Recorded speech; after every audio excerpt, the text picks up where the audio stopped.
Mga ka-best friend kong tunay, dito sa Baguio, ako ay muling nakikisa. Baguio ang number 1 sa aking tirahan. Dito ako nagsimula, dito ako nagbago, ang Baguio City.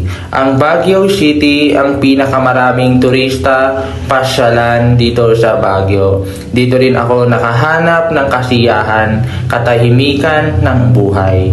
Ang Baguio City. Ang Baguio ay ilang beses nang ako ay pabalik-balik, ngunit pinili kong bumalik dahil meron akong binabalik-balikan. Dito rin po ako nakapaghanap ng isa sa pinakamagandang trabaho at pinakamalayang buhay, ang Baguio City. Baguio is always the best. Yun nga ang sabi nila, ang Baguio. Maraming salamat po. Huwag yung kakalimutan. Si Cheira Salvador, aka Ralph J. Salvador, ka-best friend kong tunay.